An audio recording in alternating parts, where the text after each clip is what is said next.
आइए जानते हैं, दुनिया में कर्म और भाग्य को मानने वाले लोग कहते हैं भाग्य कुछ नहीं होता, और भाग्यवादी लोग कहते हैं किस्मत में जो कुछ लिखा होगा वही होकर रहेगा।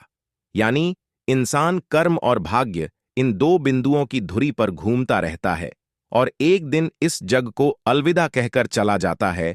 भाग्य और कर्म को अच्छे से समझने के लिए पुराणों में एक कहानी का उल्लेख मिलता है। एक बार देवर्षि नारद जी बैकुंठ धाम गए। वहां उन्होंने भगवान विष्णु को नमन किया।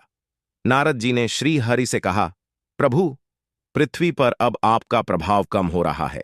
धर्म पर चलने वालों को कोई अच्छा फल नहीं मिल रहा। जो पाप कर रहे हैं उनका भला हो रहा है। कर्म ही भाग्य का कारण है। गीता में भगवान कृष्ण ने अर्जुन को दिए उपदेशों के मुताबिक हमारे कर्मों का ही फल हमारा भाग्य होता है। गीता के मुताबिक कर्म और भाग्य के बारे में कुछ और बातें। जो व्यक्ति कर्म करता है वह भगवान को प्रिय है। भाग्य में जो लिखा है उससे अधिक किसी को नहीं मिल सकता। तब श्री हरि ने कहा, ऐसा नहीं है देवर्षि, जो भी हो रहा है सब नियति के जरिए हो रहा है। नारद बोले, मैं तो देख कर आ रहा हूं, पापियों को अच्छा फल मिल रहा है और भला करने वाले, धर्म के रास्ते पर चलने वाले लोगों को बुरा फल मिल रहा है। भगवान ने कहा, नारद मुनि, कोई ऐसी घटना बताओ। नारद ने कहा, अभी मैं एक जंगल से होकर आ रहा हूं। वहां एक गाय दलदल में फंसी हुई थी। कोई उसे बचाने वाला नहीं था। तभी एक चोर उधर से गुजरा। गाय को फंसा हुआ देखकर भी नहीं रुका। वह उस पर पैर रखकर दलदल लांघ कर निकल गया। आगे जाकर चोर को सोने की मोहरों से भरी एक थैली मिली। थोड़ी देर बाद वहां से एक वृद्ध साधु गुजरा। उसने उस गाय को बचाने की पूरी कोशिश की। पूरे शरीर का जोर लगाकर उस गाय को बचा लिया, लेकिन मैंने देखा कि गाय को दलदल से निकालने के बाद वह साधु आगे गया तो एक गड्ढे में गिर गया। प्रभु, बताइए, यह कौन सा न्याय है? नारद जी की बात सुन लेने के बाद प्रभु बोले, यह सही ही हुआ। जो चोर गाय पर पैर रखकर भाग गया था, उसकी किस्मत में तो एक खजाना था, लेकिन उसके इस पाप के कारण उसे केवल कुछ मोहरें ही मिलीं।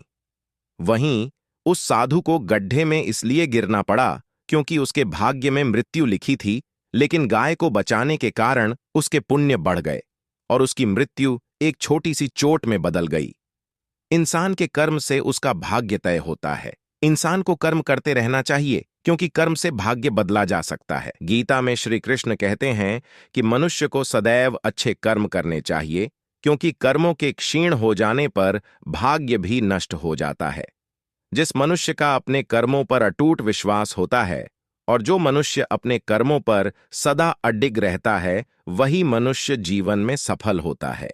गीता में श्री कृष्ण ने कहा है कि हर व्यक्ति को बिना कुछ सोचे समझे सिर्फ कर्म के मार्ग पर चलते रहना चाहिए। जो मनुष्य कर्म किए बिना सिर्फ फल की चिंता करता है, उसे जीवन में सिर्फ असफलता ही प्राप्त होती है। श्री कृष्ण के अनुसार परिस्थितियां चाहे कितनी भी खराब हों, वो हमेशा एक जैसी नहीं रहती हैं। वो बदलती जरूर हैं, इसलिए मनुष्य को बहुत धैर्य और हिम्मत से काम लेना चाहिए। श्री कृष्ण कहते हैं कि ईश्वर कभी भी किसी व्यक्ति के साथ नाइंसाफी नहीं करता। वो उसको केवल वही देता है जिसके वह लायक है। श्री कृष्ण कहते हैं, अगर तुमने कोई रिश्ता खोया है या किसी रिश्ते से निराश हो, तो वह रिश्ता मुझसे बना लो। मैं कभी भी तुम्हें छोड़कर नहीं जाऊंगा। श्रीमद् भगवद गीता में श्री कृष्ण कहते हैं कि जीवन में कुछ भी स्थायी नहीं है, इसलिए स्वयं को अधिक तनावग्रस्त न करें। किसी के साथ चलने से ना तो कोई खुशी मिलती है और ना ही लक्ष्य। इसलिए मनुष्य को सदैव अपने कर्मों पर विश्वास करते हुए अकेले चलते रहना चाहिए।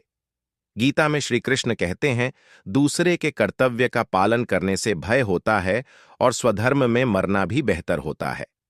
श्री कृष्ण के अनुसार हमें दूसरे का अनुसरण या नकल करने की बजाय स्वधर्म को पहचानना चाहिए।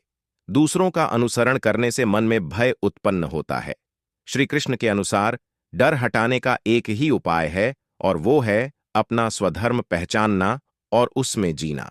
अपने जीवन में सत्य को धारण करने वाला मनुष्य दुखी तो हो सकता है, मगर हारेगा नहीं, क्योंकि विजय सत्य की ही होती है। जो सत्य पर चलता वही भगवान का सच्चा भक्त होता है।